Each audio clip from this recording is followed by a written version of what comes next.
Daylight, my MVVs, welcome. Royal storming the palace of the Ooni of Ife as gospel and Ebony and others break down in tears and rages over the fact that Ooni of Ife chose Tadenikawo over them for historic Oyotunji village visit. Now, if you have been following the trend, you will find out that something is cooking right now, and it is pleasant to the ear and pleasant to the heart. Okay, the potential reinstatement of Queen Naomi as the first wife of the Ooni of Ife, okay, has significant cultural implication, especially concerning their son, Prince Tadenikawo, the cute Tadenikawo. Queen Naomi's return to the palace would not only restore her esteem position, but also alleviate Prince Tadenikawo's prominence within the royal lineage. This development was particular importance for communities like Oyotunji village in South Carolina, United States of America, which is dedicated to preserving Yoruba, traditions. Celebrating Tadenikawo during their festival would symbolize a reaffirmation of, authentic Yoruba heritage and strengthen ties between the diaspora and the traditional Yoruba monarchy. Okay, now within the household, such changes can influence dynamics among the Oni other wives. For instance, Ebony, of course, we do know she is the fourth wife who, recently referred to her newborn son as the crown prince, underscoring her aspiration for her, child status within the royal, hierarchy, okay? The prospect of Queen Naomi's reinstatement might be perceived as a shift in favor of her and Tadenikawo, okay?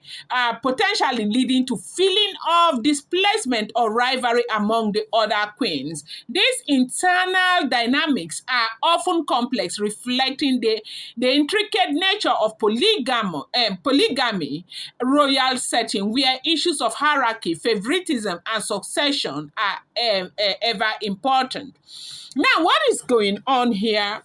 Is that the Ooni of Ife is rumored to have, chosen, Tadenikawo to go with him to the United States of America, to join the people of Oyotunji village to celebrate, a particular festival that is coming very, very soon. Now, it is possible that there are some people among us who do not know anything, who don't know anything about Oyotunji village. If you know me, I am an educator. So I am going to talk a little about Oyotunji village before we go into what this is all about. Oyotunji village is a Yoruba cultural community located in South Carolina, USA. It was founded in 1970 by Oba Adefemi, an African American who embraced Yoruba tradition and sought to establish a self-sustaining Yoruba kingdom in the diaspora. The village is named after the historic Oyo Empire of Nigeria and serves as a cultural and religious center for Yoruba heritage in South America. Okay? Now, Oyotunji village preserves Yoruba custom, including tradition, religion, Ifa, of course, monarchy, language, and festival. It operates as an independent kingdom with a ruling Oba. Unfortunately, their Oba just passed on, okay, in a very, very unpleasant manner, but that is not what we'll be discussing here today. And a council of chiefs, modeling itself after traditional Yoruba governance, the village is a hub for African spiritual practices, particularly those related to Orisha worship, and attract visitors, scholars, and practitioners of Yoruba, culture from around the globe. Now, they are going to be hosting a festival, okay, to celebrate culture, to celebrate tradition and all of that.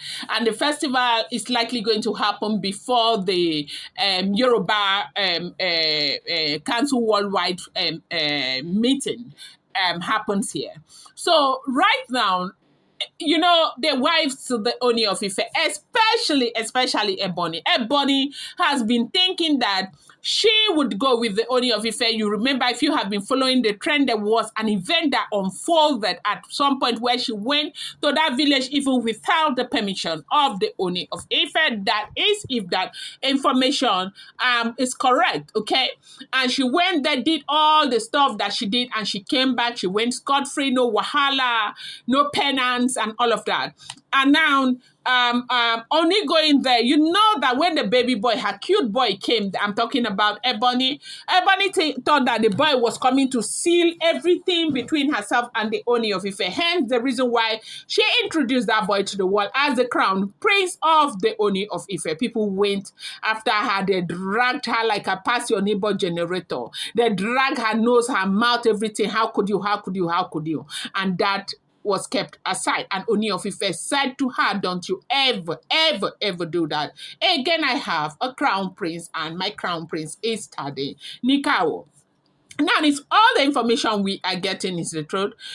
She had thought that, okay, with the birth of her cute baby, everything was going to be signed and sealed and delivered. But Kabiyesi still, finds his way back to Olori Naomi, wanting to be with Naomi, wanting to love Naomi the more, and all of that.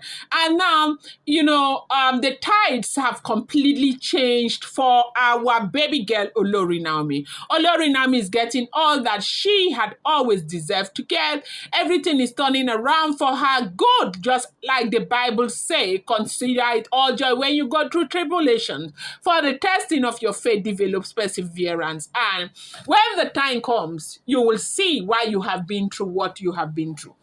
So now, going to Oyotunji village, when the Oloris were just hoping that at least I'm not the one who brought hermaphrodite. At least my own sin is not as grievous as the other person's sin.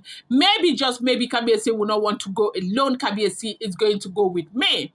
Kabiyesi had wanted to go with Olori Naomi, but you and I understand the situation surrounding Naomi's stay in Nigeria. As we speak up until now, her international passport is still with the authority. Naomi cannot go anywhere except, the case is over and her international passport is returned back to her. And so, with that not being possible, Ooni of Ife decided to choose Tadenikawo of everybody, that he is going to go with Tadenikawo. It's essential to recognize that such, transition can invoke a range of emotion from joy and acceptance to envy and resentment. The last time we checked, he was all over with these women, and right now he is everywhere working, planning with Olori Naomi. And now all of these women, even though Yanifa is there in the palace, of course they will still be jealous, and they'll still continue to cry and all of that. But that is not going to change the fact that they are jealous, but the only thing they can do, they cannot hurt Naomi or Tadenikawo anymore like they used to do. So, invariably, they are saying the emphasis on the prince over others can lead to tension, especially if perceived as impacting the future distribution of power or favor within the palace. However, these eternal matters are typically managed with cultural protocols and diplomacy to maintain harmony within the royal family and the, border community. So what are we talking about right here?